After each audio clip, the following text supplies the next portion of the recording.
12 रबीउल अव्वल की आमद के साथ ही मुल्क भर में जश्न ईद मिलादुल नबी सल्लल्लाहु अलैहि वसल्लम की तैयारियां उरूज पर पहुंच गई हैं। अकीदत और मोहब्बत में शहरी अपने घरों और गलियों को खूबसूरत बनाने में मसरूफ हैं। बाजार रंग बरंगी रोशनियों और बरक़ी कमकमों से सजाए जा रहे हैं। 12 रबीउल अव्वल की आमद के मौके पर हर सो जश्न और अकीदत का समा है। गलियों को रोशन और घरों की छतें बरक़ी कमकमों से सजाने के लिए अवाम जौक दर जौक बाजारों का रुख कर रहे हैं।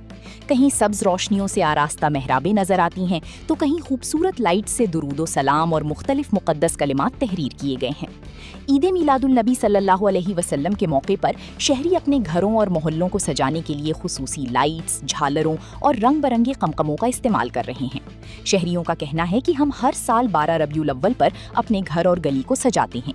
ये हमारे लिए खुशी और अकीदत का मौका है। हमारी कोशिश है कि गली को खूबसूरत अंदाज में सजाया जाए और 12 रबीउल अव्वल की खुशी भरपूर अकीदत के साथ मनाई जाए। रात के वक्त जब ये रोशनियां जगमगाती हैं तो गलियां एक खूबसूरत मंजर पेश करती हैं। बच्चों और नौजवानों में भी सजावट का खास जोशो खरोश है।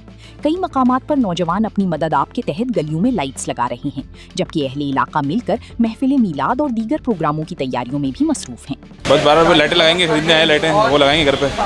12 रुपये लाइटें ले ली, झालर ले ली है, लाइटें ले ली हैं, बल्ब ले लिए, वो लगाएंगे घर पे। माशाल्लाह अल्हम्दुलिल्लाह घर के लिए आए हुए लाइटें वगैरह सजाने के घर पर सजाएंगे इंशाल्लाह ताला।